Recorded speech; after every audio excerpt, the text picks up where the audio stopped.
Hi, നമുക്കിന്ന് കോണിനെ കുറിച്ച് സംസാരിക്കാം. കോൺ എന്ന് പറയുന്നത് വളരെ ന്യൂട്രീഷ്യസ് ആയ ഒരു ഫുഡ് ഐറ്റം ആണ്. കാർബോഹൈഡ്രേറ്റ് റിച്ച് ആണ്, അതുപോലെ ഫൈബർ റിച്ച് ആണ്, ധാരാളം ആന്റി ഓക്സിഡൻസ് ഉണ്ട്, അതുപോലെ വൈറ്റമിൻസിന്റെയും മിനറൽസിന്റെയും നല്ലൊരു ഗുഡ് സോഴ്സ് ആണ്. വൈറ്റമിൻസിൽ vitamin C, especially vitamin C, vitamin B, അതുപോലെ മിനറൽസിന്റെ കേസിൽ അയൺ വളരെ റിച്ച് ആയിട്ടുള്ള ഒരു ഫുഡ് ഐറ്റം ആണ് നമ്മുടെ കോൺ എന്ന് പറയുന്നത്. അതുകൊണ്ട് തന്നെ ഫൈബർ റിച്ച് ആയതുകൊണ്ട് തന്നെ ഇത് ഹാർട്ട് ഹെൽത്തിന് നല്ലതാണ്, അതുപോലെ ഡയബറ്റിക് കൺട്രോൾ ചെയ്യുന്നതിനും ഒരു പരിധി വരെ നല്ലതാണ്. അതുപോലെ തന്നെ ഇത് ഐ ഹെൽത്തിന് നല്ലതാണ്. കാരണം ഇതിൽ ല്യൂട്ടിൽ, സിയാസാമിൻ എന്നൊക്കെ പറയുന്ന കരോട്ടിനോയിഡ്സ്, കണ്ണിന്റെ കാഴ്ചയ്ക്ക് നല്ലതായിട്ടുള്ള, അതുപോലെ കാറ്ററാക്ട്, തിമിരം വരാതെ സംരക്ഷിക്കുന്ന പിഗ്മെന്റുകളും ഇതിൽ അടങ്ങിയിട്ടുണ്ട്. സോ അത് ഹാർട്ട് ഹെൽത്തിന് നല്ലതാണ്, ഐ ഹെൽത്തിന് നല്ലതാണ്. അതുപോലെ തന്നെ ഇത് ഫൈബർ റിച്ച് ആയതുകൊണ്ട് തന്നെ നമ്മുടെ വയറ്റിലുള്ള നല്ല ബാക്ടീരിയാസിനെ, ഗട്ട് ബാക്ടീരിയയുടെ ഗ്രോത്തിനെ സഹായിക്കുന്ന ഒരു പ്രീബയോട്ടിക് പ്രോപ്പർട്ടിയും കൂടി കോണിന് അടങ്ങിയിരിക്കുന്നു.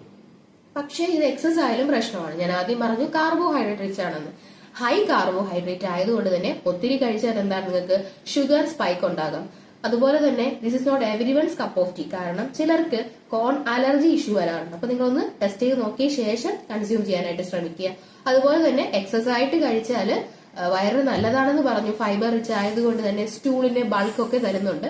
അതേസമയം ഒത്തിരി കഴിച്ചാല് ഗ്യാസ്, ബ്ലോട്ടിംഗ് പോലുള്ള ഇഷ്യൂസും ഉണ്ടാകാൻ ചാൻസ് ഉണ്ട്. സോ ഈ കോണിനെ നമുക്ക് ബോയിൽ ചെയ്തിട്ട് എന്ത് ചെയ്യാവുന്നതാണ്, കൺസ്യൂം ചെയ്യാവുന്നതാണ്. കുഞ്ഞുങ്ങൾക്കൊക്കെ സ്കൂളിൽ നിന്ന് വരുമ്പോൾ നല്ലൊരു സ്നാക്ക് ആയിട്ട് അവർക്ക് സ്കൂളിൽ നിന്ന് വരുമ്പോൾ വേവിച്ച് കൊടുക്കാനായിട്ട് പറ്റിയ നല്ലൊരു ഓപ്ഷൻ ആയിരിക്കും കോൺ എന്ന് പറയുന്നത്. സോ ഞാൻ ആദ്യമേ പറഞ്ഞതുപോലെ തന്നെ മിതമായ അളവിൽ കഴിച്ചാൽ വളരെ നല്ലൊരു ഫുഡ് ഐറ്റം ആണ് കോൺ.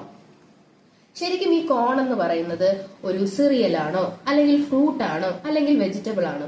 എന്താണ് ശരിക്കും കോൺ? ഏത് കാറ്റഗറിയിലാണ് കോൺ പെടുന്നത്? നിങ്ങളുടെ അഭിപ്രായം എന്താ? നിങ്ങളുടെ അഭിപ്രായം കമന്റിൽ രേഖപ്പെടുത്തുക. ശരിയായ ഉത്തരം പറയുന്ന ആദ്യത്തെ 5 പേർക്ക് ഞാൻ ഫ്രീ ആയിട്ട് ഡയറ്റ് കൺസൾട്ടൻസി പ്രൊവൈഡ് ചെയ്യുന്നതാണ്. താങ്ക്